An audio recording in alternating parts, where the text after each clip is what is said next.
한 고백이 찬양일 때 얼마나 감사하고 또 날마다 우리 생활 속에서 또 이러한 고백이 있을 때 우리는 은혜가 넘치는 삶을 주 안에서 살아가게 되는 줄로 믿습니다.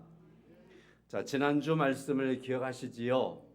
오늘 본문의 말씀 바로 위에 28절까지가 지난주 본문이었습니다. 지난주의 말씀에 이어서 말씀이 가는 거예요. 그러면 지난주 설교 속에서 가나안 여인의 믿음은 큰 믿음이었다. 함께 하겠습니다. 큰 믿음. 네. 가나안 여인의 믿음은 큰 믿음이었다. 숙제. 그래서 지난주 본문을 여러 번 더 읽어보시고 큰 믿음의 요소가 뭔가라는 걸 설교를 가지고 양이 안 차니까 더 많이 체크하시고 그 요소들을 붙잡아서 믿음의 큰 사람으로 주 앞에 서기를 제가 숙제를 내드렸습니다. 얼마나 하셨는지요? 검사할까요? 자, 성도 여러분, 오늘의 말씀, 앞의 말씀도 숙제 안 하신 분들은 또 이번 주 지내면서 큰 믿음을 위한 요소들을 잘 찾아서 붙잡으시고 주님 앞에 섰을 때 주께서 너의 믿음이 크다 하는 일컬음을 받기를 다시 한번 주의 이름으로 간절히 축원합니다. 우리는 다 믿음의 사람들이지 않습니까? 근데 믿음이 작은 자들아 이런 소리를 듣는 건 안 되죠. 믿음이 크다라는 말씀. 자, 이 말씀은 예수님께서 두로와 시돈 지역에 가셔서 바로 가나안 여인을 만나시고 그 여인의 모습을 보시면서 이 말씀을 하셨습니다. 그리고 예수님이 오늘 본문의 말씀 29절이지요. 거기서 떠나 갈릴리 호숫가에 이르러 예수님께서 주로 활동하시던 지역이 갈릴리 호숫가지요. 다시 돌아오셨다라는 얘기입니다. 두로와 시돈 지역에서 다시 돌아오셨습니다. 산에 올라가 앉으셨습니다. 자, 그랬을 때에 거기에 30절 말씀 보니까 많은 사람들이 있는데 다리를 저는 사람도 있고 장애인, 맹인, 말 못하는 사람, 다 장애인이지만 여러 부류의 그러한 사람들이 있다라고 말씀을 하고 있습니다. 그래서 예수님께서 그들에 대하여서 치료하시기 시작하는 거지요. 31절의 말씀 보니까 말 못하는 사람이 말하게 되고 장애인이 온전하게 되고 다리 저는 사람은 걷고 맹인이 보는 것을 사람들이 봅니다. 자, 이것이 개인뿐만 아니라 거기에 참여하고 있는 수많은 사람들 몇 명이나 될까요? 잘 모르겠지요. 38절 말씀 가보겠습니다. 먹는 자는 여자와 어린이 외에 4,000명이었더라. 여자와 어린이를 빼면 누구라는 거예요? 남자들이 4,000명이었다. 이 무리들 가운데에 얼마나만큼 많은 사람들이 지금 예수님 앞에 있느냐면 남자만 해도 4,000명이에요. 우리 신앙적인 측면에서 무리들을 쭉 보면은요, 남자는 여자보다 3분의 1 정도밖에 안 돼요. 그죠? 그잖아요. 뭐 10명 중에서 남자는 한 서너 명밖에 안 되잖아요. 다 여자분들이잖아요. 우리도 마찬가지네요. 그렇게 본다면 남자가 4,000명이니까 아마 예수님 앞에 앉아있는 사람들은 어린이, 여자분들 다 하면은 한 2만 명 되지 않을까요? 한 15,000, 2만, 또 10,000명은 훨씬 넘겠다는 생각을 충분히 해볼 수 있습니다. 이렇게 많은 사람들이 지금 예수님 앞에 있는 겁니다. 그래서 그 사람들이 예수님께서 많은 사람들을 치료하고 회복시키시는 그것을 보는 거예요. 31절 말씀에서 하반절 말씀에 그래서 이것들을 보고서 놀랍게 여기며 이 많은 사람들이 오늘 제목으로 접근하는 겁니다. 이스라엘의 하나님께 영광을 돌리는 그러한 사건이 됐습니다.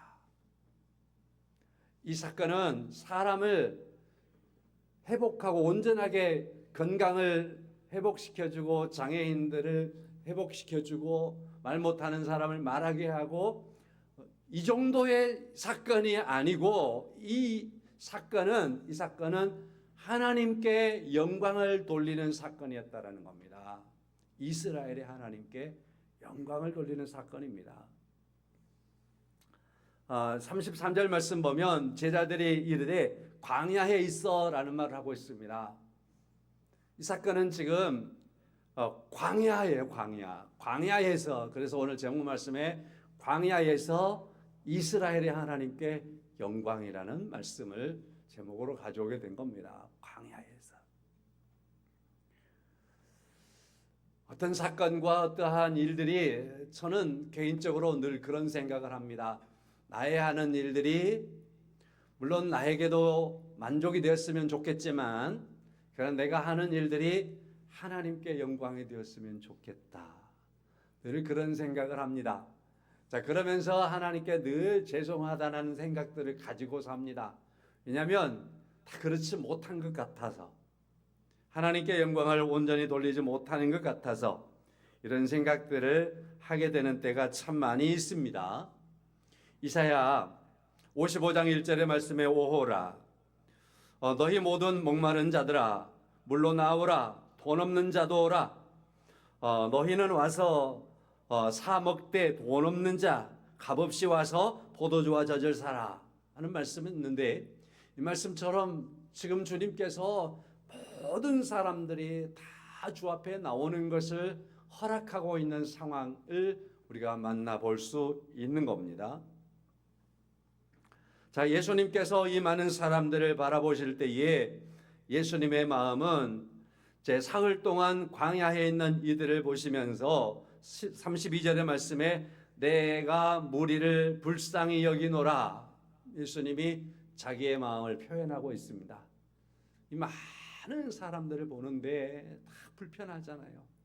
가난하잖아요. 이 사람들이 어디서 왔습니까? 두로와 시돈에서부터 여기까지 따라왔습니다. 자, 이 사람들이어서 이렇게 많은 사람들을 주님께서 보는데 그 마음속에 주님이 너무 불쌍하게 여겨지는 거죠. 이들을 차마 떠나보내지 못하는 거지요. 성도 여러분, 이제 말씀을 다시 지난 시간의 말씀으로 또 연계해 보겠습니다. 가나안 여인의 믿음은 큰 믿음이었다. 그 믿음을 통해서 단순히 칭찬을 넘어서 그의 고백이 있었고, 그리고 그의 딸을 치유하는 역사가 있었습니다. 그랬더니 아마도 두로와 시도 지역이 왈칵 뒤집혔던 것 같습니다. 그래서 예수님께서 갈릴리로 다시 돌아오는 길에 두로와 시돈 저 멀리 사람들이 예수님께서 갈릴리로 돌아가니까 한 사람 두 사람 따라 붙기 시작했는데, 이 어마어마하게 많은 사람들이 지금 갈릴리로 돌아오게 되었다라는 것입니다. 이 사람들은 그래서 누구냐라고 물어본다면 땅은 이스라엘 땅이지만 이방 사람들입니다. 이방 사람들. 성도 여러분, 믿음의 큰 사람에게 있어서는 그 믿음이 첫째는 하나님께 영광이 되는 줄로 믿습니다. 그렇잖아요. 믿음은 하나님께 영광이 되지요. 또 하나를 생각해 보는 거지요. 오늘 본문의 이 사건이 일어나기까지 믿음이 큰 사람은 많은 사람을 주님께로 향하게 하고 주님을 따르게 하고 주님이 가는 곳에 그들이 함께 할 수 있도록 하는 그 엄청난 일들을 이룬다라는 사실입니다. 그래서 하나님 앞에 성도 여러분 한번 좀 생각해 봐야 됩니다. 내가 믿음의 사람인데 내 믿음이 하나님께 영광을 돌렸겠지? 분명하다고 생각합니다. 두 번째로는 내 믿음의 이 모습 때문에 누군가가 주님께로 돌아왔을까? 누군가가 주님을 더 바라보았을까? 누군가는 나의 믿음 때문에 하나님 앞에 한 걸음 더 나아가고 하나님께 나아가기를 소망하는 그러한 발걸음이 일어났을까? 하는 겁니다. 답은 여러분이 가지십시오. 그러나 분명해야 되는 건 나의 믿음은 하나님께 영광이 될 뿐만 아니라 누군가를 하나님께로 많이 인도할 수 있는 그러한 발걸음이 일어날 수 있도록 하는데 놀랍게 하나님께서 사용하신다라는 사실입니다. 그렇게 쓰임받기를 소망하시고 주님 앞에 쓰임받아 나가는 여러분과 제가 될 수 있기를 간절히 원합니다. 하나님이 함께 하실 줄로 믿습니다. 자, 그래서 주님께서 그 사람들은 다 저 두로와시도 이방 나라에서, 이방 지역에서 가나안까지 왔단 말이에요. 그리고 이 갈릴리까지 왔단 말이에요. 이 사람들이 어떻게 해요? 할 수 없이 들녘에 둘 수밖에 없는 거예요. 들녘에서 그들을 만나는 거지요. 그들을 만나면서 그들을 치유하고 3일 동안 뭐 했겠어요? 치료하고 고치실 뿐만 아니라 주님께서 이 땅에 오셔서 하는 일들이 뭐였지요? 전파하는 일과 가르치는 일과 치유하는 일, 세 가지로 말씀할 수 있습니다. 아마도 여기서 주님께서 치유하는 일에 집중하셨고 가르치는 일에 집중하셨고 하나님의 나라를 전파하는 일에 집중하심으로 하셨을 줄로 압니다. 그래서 이 많은 무리들이 3일 동안 주님 앞에 있으면서 이스라엘의 하나님을 알게 되는 거죠. 이스라엘의 하나님을 만나게 된 거죠. 그리고 주님께서 하시는 그 놀라운 치유의 역사와 주께서 가르치시는 그 가르치심을 통해서 이스라엘의 하나님을 이 이방 사람들이 만난 겁니다. 그리고 그들이 하나님께 영광을 돌리는 겁니다. 광야에서 말입니다. 저는 이 광야를 인생의 광야라고 생각합니다. 모든 사람이 살아가는 삶은 인생의 광야에 있는 거지. 우리의 인생의 광야 속에서 다 이런 사람들 많지 않습니까? 내 개인적으로도 어쩔 때는 건강한 모습이 있지만 마음이 아플 때도 있고 쓰라릴 때도 있고 아플 때도 있고 감기했을 때도 있고 그렇잖아요. 수술할 때도 있고 말입니다. 또 내 주변에 많은 사람들이 지금 인생을 살아오면서 오늘 여기 30절과 31절에 나오는 이런 사람들이 많이 있는 세상이 이 세상입니다. 그래서 인생은 광야입니다. 광야에 대해서 우리가 생각을 해보는 겁니다. 오늘 본문의 말씀에 보니까 주님께서 광야에서 바라보는 사람들에 대한 주님의 마음은 나는 저들을 불쌍히 여긴다. 나는 저들을 긍휼히 여긴다라고 말씀합니다. 하나님의 긍휼하심이 임하는 곳이 광야입니다. 하나님의 시선이 떠나지 않는 곳이 광야입니다. 누군가는 말했습니다. 광야는 혼자 있는 곳이니까 이 광야는 혼자 있는 곳이어서 이곳에서는 하나님을 만날 수 있는 절호의 기회가 된다. 그리고 하나님께서는 광야에 있는 자기 사람, 자기 백성 그 사람에 대하여서 하나님께서 눈동자와 같이 지켜보시는 그 장소가 된다. 그래서 광야는 하나님과 동행할 수 있는 장소가 된다. 광야는 하나님의 능력을 체험할 수 있는 장소가 되며 광야에서 1대1로 하나님을 만나기에 거기에서 내가 치유되고 회복되는 장소가 되며 광야는 온전히 주님을 부르다가 주 앞에서는 믿음의 장소가 된다. 그렇습니다. 오늘 본문의 말씀에서 광야에서 이 사람들에 대하여 주님은 그들에게 능력을 나타냈을 뿐만 아니라 하나님의 나라를 드러냈을 뿐만 아니라 하나님을 만나게 하였고 그들의 고백이 있게 됐고 하나님께 영광을 돌릴 수 있게 하였습니다. 오늘 본문의 말씀에서 보니까 또 사건이 하나 있지요. 우리가 소위 말하는 칠병이어의 사건이 있는 겁니다. 이 많은 사람들을 주님께서 불쌍해서 못 보내는 거예요. 두로와 시돈에서 여기까지 따라왔어요. 그리고 갈릴리 어느 지역 제자들의 광야라고 말하는 이 넓은 들판에서 3일 동안이나 있었어요. 그래서 그들은 먹지도 못했어요. 이슬을 맞았어요. 이들이 다시 돌아간다면 그 돌아가는 길도 주님이 이미 갔다 보았기 때문에 알잖아요. 그 돌아가는 길이 얼마나 멀고 얼마나 험한가를 알잖아요. 그리고 이들이 얼마나 굶주렸는가를 알지 않습니까? 그래서 그냥 돌려보낼 수가 없는 거지요.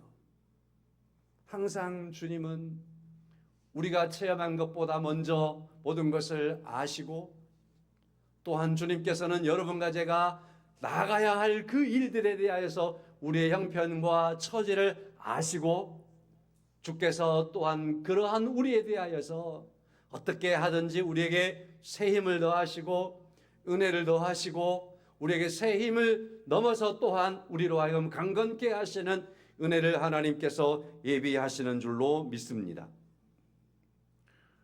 우리가 조금 구별해 보도록 하겠습니다. 16장 9절과 10절 말씀에 가보면 예수님께서 오병이어와 칠병이어를 말씀을 하시는 거지요. 그래서 떡 5개와 물고기 2마리로 5,000명을 먹였던 오병이어 사건 알지? 라고 말하고 10절의 말씀에서는 떡 7개로 4,000명을 먹였던 것 알지? 라고 말하죠. 제자들에게 짚어주는 거지요. 그리고 여러분과 저에게 칠병이어가 따로 있고 오병이어가 따로 있다. 이 두 사건은 다른 사건이라는 거예요. 어떤 사람들은 같다라고 말은 아닙니다. 다른 사건이에요. 주님께서도 지금 이 두 사건이 있었던 것을 말씀을 저희 16장 9절과 10절에서 분명하게 말씀을 하고 있습니다. 아마 장소는 저는 비슷했다고 생각해요. 갈릴리 호수 주변이니까. 오병이어도 그때 그 지역이었고 칠병이어도 그 지역입니다. 자, 장소도 비슷합니다. 참여된 숫자는 분명히 다릅니다. 그리고 또 다른 게 있지요. 물고기 7마리, 5마리, 떡 5개와 7개 차이도 있지만 또 다른 게 있다면 이런 거지요. 오병이어는 이스라엘 백성들, 유대인들이 주로 참여한 사건이었습니다.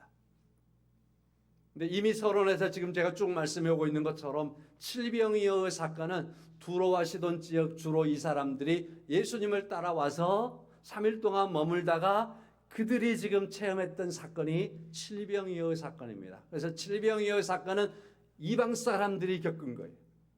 이방 사람들이 참여한 거예요. 그래서 오병이어와 칠병이어의 차이점은 유대인이었다 그리고 이방 사람이었다라는 차이점이 있는 겁니다. 자, 그러나 이 두 사건을 우리가 함께 묶어낼 수 있어야 되는 거죠. 그건 뭐냐 하면은 유대인도 이러한 오병이어에 참여했고 이방인들도 칠병이어에 참여했습니다. 모두가 다 주님께서의 그들을 긍휼히 여기는 탓이었습니다. 모두가 다 주님께서 그들을 너무나 불쌍하게 여겼기 때문에 주께서 그들을 차마 그냥 돌려보내지 못하는 주의 마음이 나타나는, 주의 사랑이 나타나는 사건이었음을 우리가 만나볼 수 있는 겁니다. 그러므로 이 두 사건을 통해서 우리가 융합해 볼 수 있는 건 뭐냐면 하나님께서 우리에게 베푸시고자 하는 하나님의 은혜는 유대인이나 이방인이나 모든 사람에게 외 없이 하나님께서 긍휼로 다가오신다라는 사실입니다. 은혜로 다가오신다는 사실입니다. 여러분과 저를 향하여서 하나님께서는 외 없이 하나님께서 은혜로 다가오시는 줄로 믿습니다. 그래서 이방인들에게도 하나님께서는 이스라엘의 하나님께 영광을 돌리도록 하시는 그 놀라운 하나님의 은혜를 참지 않으시는 거예요. 저는요, 제가 혹시나 잘못 보았나 싶기도 하지만 설교자로서 이렇게 말씀을 드려볼 수 있어요. 이스라엘의 애굽의 바로 왕, 이스라엘 백성들이 출애굽할 무렵에 애굽의 바로 왕처럼 하나님을 많이 체험한 사람이 있을까요? 여러분 그렇잖아요. 자, 애굽의 바로 왕이 하나님에 대하여서 어마어마한 체험을 하는 겁니다. 이스라엘 백성들을 내보내라고 하는 그러한 말씀을 듣는 거예요. 스스로 있는 자 여호와가 보내라고 한다. 그래서 하나님의 말씀에 보내라고 한다. 꽉 잡아봤어요.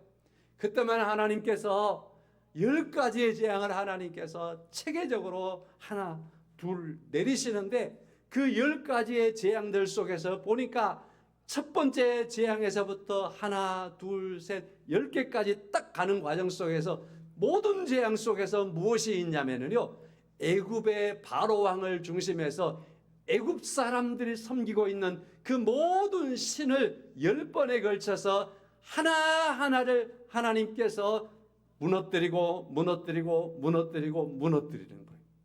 완전히 심판해버리는 것이 바로 10가지의 재앙을 통해서 애굽의 신들을 하나님께서 멸하시는 일을 하는 거예요. 애굽의 왕을 비롯한 모든 백성들이 그토록 의지하고 믿었던 그들의 신을 하나님께서 하나 둘 그냥 한 번에 팍 없애버리는 게 아니라 10번에 걸쳐서 하나 둘 심판을 다 하시는 겁니다. 그리고 나서 한 가지 심판을 하시고서 바로에게 무릎 꿇어 손들어 포기해 항복해. 너의 신이 아니잖아, 지금 가짜잖아, 엉터리잖아 하는 걸 하나하나 짚어내는 게 10가지의 하나님의 재앙입니다.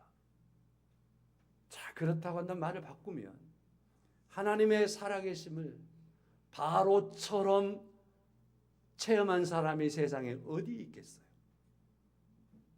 바로처럼 하나님의 살아계심을 이렇게 풍성하게 체험한 사람이 또 있겠냐고요. 그런데 이 바로가 거짓말을 치며 끝끝내 요 하나님께 영광을 돌리지 않습니다. 이방나라 왕으로서 그렇게 되는 거예요. 그러나 우리가 또 한 가지 우리의 시선을 돌려서 다니엘서를 우리가 들여다보면 다니엘서를 통해서 이방나라의 왕들을 만나보게 됩니다. 이방나라의 왕들이 하나님을 찬양하는 일들이 다니엘서를 통해서 우리가 만나볼 수 있고요.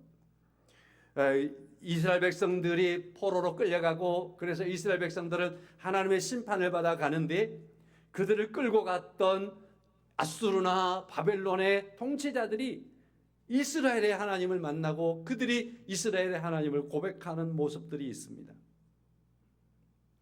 느부갓네살 왕의 꿈을 다니엘이 해석했을 때 느부갓네살이 이렇게 말하지요. 너희의 하나님은 참으로 모든 신들의 신이요 모든 왕의 주제시로다. 이를 찬양하고 경배하나니 하나님 앞에 찬양하고 경배할 수밖에 없다. 그렇게 고백합니다. 다니엘의 세 친구가 신상을 섬기지 않았다는 이유 때문에 풀무불에 들어갔던 사건이 있습니다.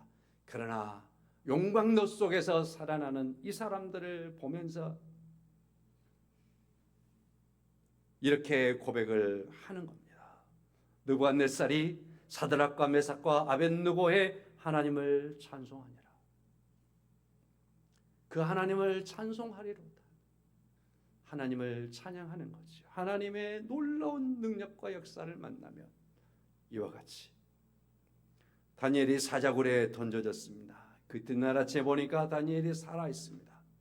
다리오 왕은 이렇게 말합니다. 그는 살아계시는 하나님이다. 이스라엘의 하나님은 살아계신 하나님이다. 저는 이방 나라의 왕들이 하나님을 찬양했다라고 그들을 존경하고 높이려고 이런 말씀을 드리는 게 아닙니다. 하나님께서는 이스라엘뿐만 아니라 이방 모든 나라를 통하여서 찬양을 받으시기에 합당한 분이라는 것을 말씀을 드리고자 하는 겁니다. 우리는 신약시대를 살고 있고 신약시대에 많이 우리가 친근감이 있어요. 신약성경에 친근감이 있어요.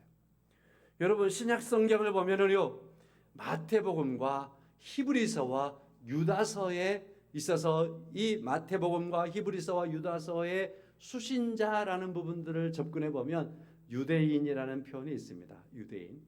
그러나 그 외에 마가, 누가, 요한을 비롯해서요 사도행전과 로마서와 고린도전후서와 모든 신약 성경은 전부 다요 이방 사람들이 수신자들입니다. 이방 사람들의 수신자들. 하나님께서는 우리가 성경을 잘 들여다보면 세상에 있는 모든 사람들을 통해서 모든 이방들을 통해서까지라도 하나님께서는 영광을 받으시기를 원하시는 하나님이라는 사실입니다. 그것은 하나님의 사랑이고 하나님의 은혜이며 하나님의 놀라우신 우리를 향하신 하나님께서 허락하시는 복이라고 하는 사실을 우리가 만나보게 되는 겁니다. 그러므로 이것을 가리켜 우리는 이렇게 고백하지요. 함께 하겠습니다. 하나님의 은혜, 하나님의 은혜라고 말하는 겁니다. 에베소서 2장 8절입니다. 너희는 그 은혜에 의하여 믿음으로 말미암아 구원을 받았다. 에베소서 이방이에요. 이방. 에베소서 성도들에게 편지를 씁니다. 너희는 그의 은혜에 의하여 믿음으로 말미암아 구원을 받았다. 에베소서 3장 6절입니다. 이는 이방인이 복음으로 말미암아서 하나님의 약속에 참여하는 자가 되게 합니다.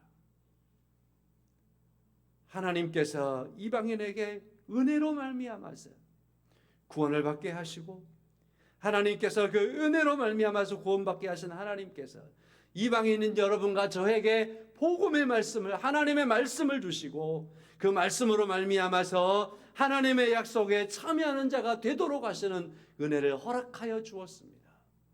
뭐 하려고? 우리로 하여금 하나님께 영광을 돌리게 하려고.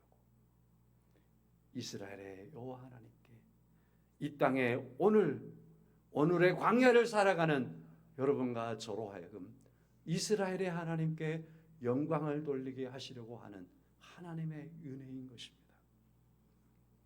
성도 여러분, 소요리문답 배우리문답 제1번에 보면 사람의 첫째 되는 목적은 하나님을 영화롭게 함과 영원토록 하나님을 온전히 즐거워하는 것이라고 말씀하고 있습니다. 인생의 광야에서 우리는 인생의 수많은 사고를 경험하고 있습니다. 오늘 본문에 나오는 이 사람들의 모든 사고들이 우리에게 일어나는 사고들이라고 말할 수 있습니다. 그러나 그런 모든 것 속에서도 하나님께서는 우리를 향하시는 은혜를 멈추지 아니하신 하나님이십니다. 그리고 그 앞에 서신 하나님께서 우리가 하나님을 바라볼 때에 은혜 베푸시기를 기뻐하시고 즐거워하시는 하나님이십니다. 지난주에 설교에서 한 발자국 더 나가도록 하겠습니다. 지난주 설교가 뭐였죠? 믿음이 크도다 칭찬이었습니다. 그런 칭찬 받으시기를 축원합니다. 그리고 이것이 은혜였습니다. 은혜의 받음이었습니다. 한 발자국 더 나아갑니다. 오늘 우리는 이제 그 믿음이 크도다라고 하는 상황을 넘고 은혜 받았음에 대한 상황을 넘어서 우리는 여호와 하나님 앞에 영광을 돌리는, 우리가 하나님으로부터 믿음이 크다라고 하는 선물을 받았습니다. 믿음은 선물이거든요. 선물을 받았습니다. 은혜를 받았습니다. 받음으로 말미암아서 우리의 믿음에 머무르지 마시고 그 하나님께서 우리에게 주신 그 선물과 그 은혜를 누리는 복을 가지시기를 축원합니다. 그 복을 누리는 건 뭐냐면 결국에 있어서 믿음으로 누리는 삶을 살기 때문에 그것이 하나님께 영광을 돌리는 그러한 삶의 모습들인 겁니다. 제 말씀을 마치겠습니다. 광야에서 이스라엘의 하나님께 영광을 돌리는 여러분과 저의 삶이 될 수 있기를 다시 한번 예수 그리스도의 이름으로 간절히 축원합니다. 찬송하겠습니다.